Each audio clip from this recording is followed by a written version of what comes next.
Hello student, good morning to all. Today we start chapter 7 life process, nutrition, transportation, respiration and excretion.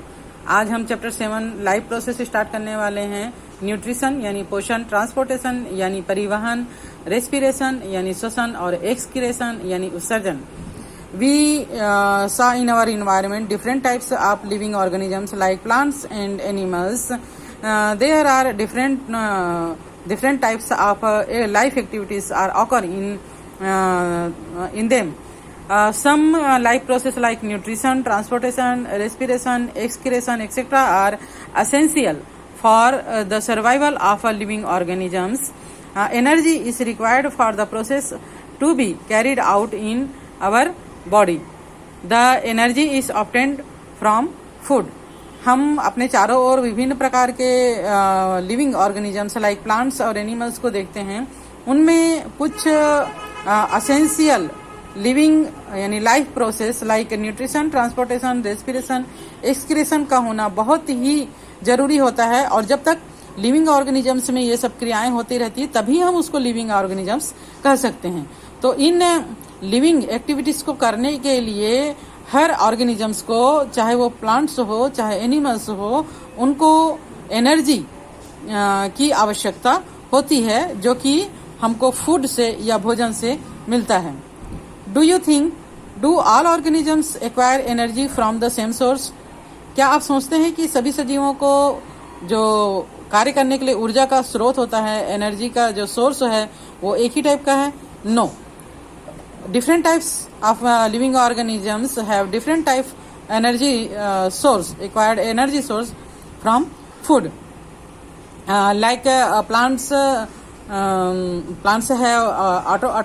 autotrophy.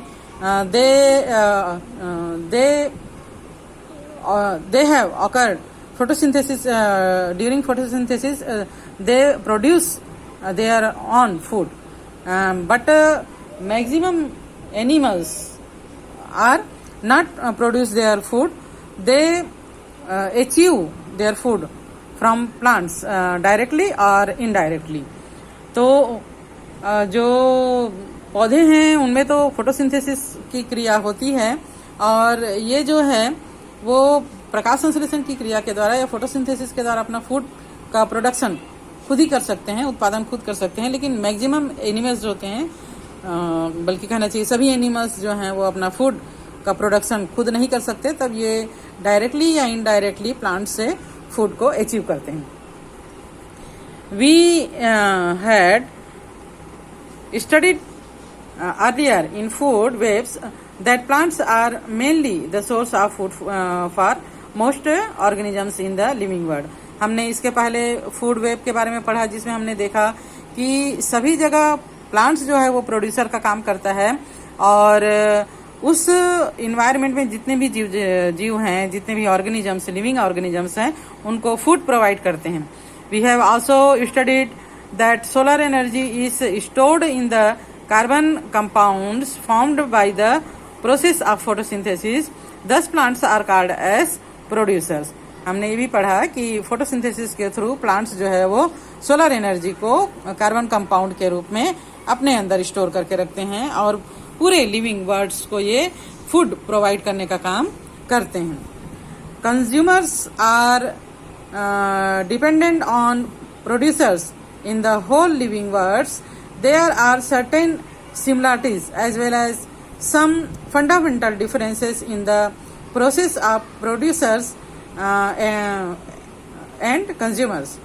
In nutrition, for example, while the first step in producers, mainly plants, start from some simple substance like carbon dioxide, water, etc., that in consumers, mainly animals, it start with complex carbon compounds like carbohydrates, proteins, etc. The life process in multi-cellular plants and animals are carried out in specially arranged system of organs. तो इस प्रकार जितने भी जीव जगत हैं, जीव जगत में यानी जो लिविंग वर्ड्स में एक्चुअली ये सभी जो एनिमल्स होते हैं वे फूड के लिए प्रोड्यूसर पर, यानी कहना चाहिए कि प्लांट्स पर ही डिपेंड करते हैं, डायरेक्टली या इनडायरेक्टली। उत्पादकों और उपभोक्ताओं की जैविक प्रक्रियाओं में समानता के साथ साथ कुछ बेसिकली डिफरेंस भी है, अंतर भी है। जैसे पोषण की प्रक्रिया में हम जानते हैं, अभी हमने पढ़ा कि मैक्सिमम जो प्लांट्स होते हैं, अधिकांश पौधे होते हैं, वे उत्पादक होते हैं और ये फूड का प्रोडक्शन एटमॉस्फेयर से कार्बन डाइऑक्साइड और वाटर के थ्रू सोलर एनर्जी के प्रेजेंस में कार्बोहाइड्रेट जैसे फूड का प्रोडक्शन करते हैं। इसके विपरीत जो एनिमल्स होते हैं, जो उपभोक्ता की श्रेणी में आते हैं, ये जटिल पदार्थ जैसे कार्बोहाइड्रेट, प्रोटीन से इनका जो भोजन का जो क्रम है वो शुरू होता है। पौधे और जंतुओं में पोषण और उससे संबंधित अन्य जैविक क्रियाओं के लिए विशेष अंग तंत्रों की, है ना, स्पेशल प्रकार के ऑर्गन्स, बॉडी के ऑर्गन्स जो है वो पाए जाते हैं एनिमल्स या प्लांट्स में। डेवलपमेंट ऑफ ऑर्गन सिस्टम, अंग तंत्रों का विकास। तो we had already studied about the surface area to volume ratio of cells in the class 9th. We had found that as the size of or diameter of a cell increases, its surface area to volume ratio decreases, and so does the ratio of function doing on within it. तो class 9th में आप लोगों ने cell, उसका जो area होता है यानी क्षेत्रफल, और उसका आयतन, वॉल्यूम के आयतन का जो अनुपात होता है, जो रेशो होता है, उसके बारे में आप लोगों ने स्टडी किया था। और आप लोगों ने देखा होगा कि जो सेल है वो जितना बड़ा होगा उसका जो एरिया है, सरफेस एरिया है, और वो उतना ही ज्यादा होगा, और उसका जो वॉल्यूम है वो उतना ही कम हो जाता है। और उसके अंदर जो भी एक्टिविटीज हो रही है उसकी गति भी धीरे धीरे कम पड़ जाती है। स्मॉल अगर सेल है तो उसका सरफेस एरिया जो है वो कम होगा, तो उसका वॉल्यूम ज्यादा होगा, और उसमें होने वाली जो एक्टिविटीज है वो ज्यादा तेज गति से होगी। Here we see the graph and suggest what do you think will happen if the length of unicellular organisms increases, and इस ग्राफ को पढ़ो। यहाँ पर हम देख रहे हैं कि जैसे जैसे सेल का जो वॉल्यूम है वो इंक्रीज हो रहा है, सरफेस एरिया इंक्रीज हो रहा है, तो उसका वॉल्यूम जो है वो कम होते जाता है।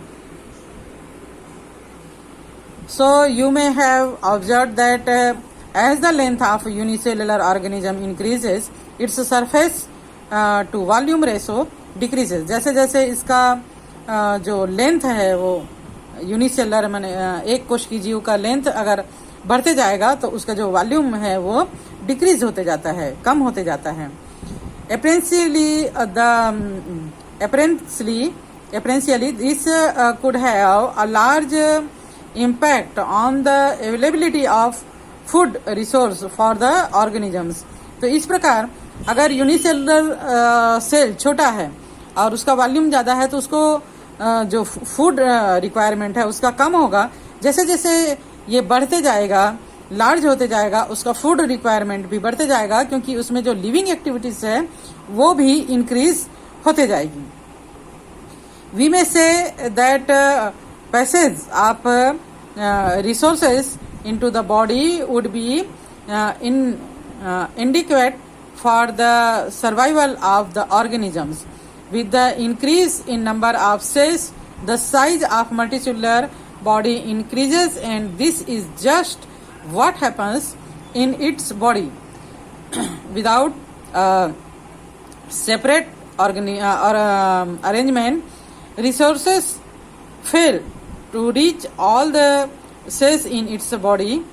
Moreover, not all cells in the body of multicellular organisms are in direct contact with resources.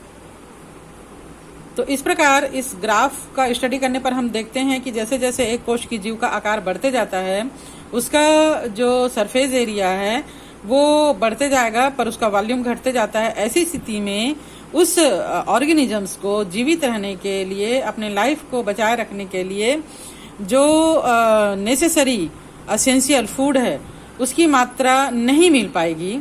और ऐसी ही सिचुएशन जो है वो मल्टी सेलुलर ऑर्गेनिजम्स में, बहुकोशिकीय जीवों में भी होता है।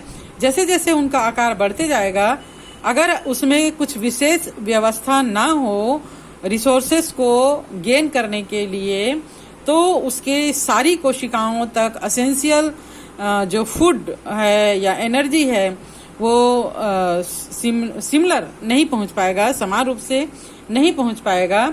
और इसीलिए जो बहुकोशिकीय या मल्टी सेलुलर ऑर्गेनिजम्स हैं उनके शरीर की सभी कोशिकाओं को फूड या एनर्जी पहुंचने के लिए एक विशेष प्रकार की व्यवस्था, स्पेशल टाइप्स ऑफ अरेंजमेंट का पाया जाना जरूरी है।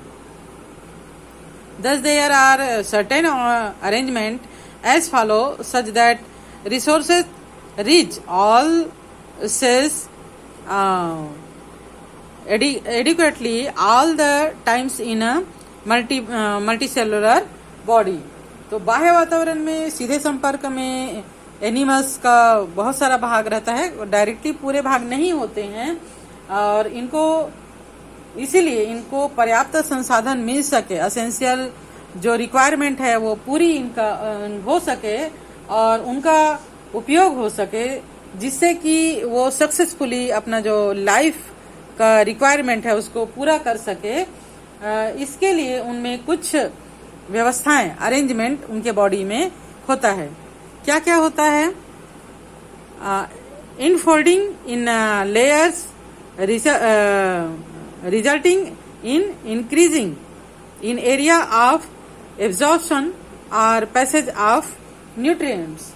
शारीरिक संरचनाओं के सतह जो है वो परत दर परत मुड़कर या फोल्ड होकर वलयित हो जाते हैं, और इससे उनका जो एब्जॉर्प्शन, अवशोषण, किसी भी चीज को एब्जॉर्ब करने का या अवशोषित करने की क्षमता जो है वो बढ़ जाती है, यानी बॉडी के लिए वो ज्यादा रिक्वायरमेंट जो उसकी है उसको पूरा कर पाते हैं।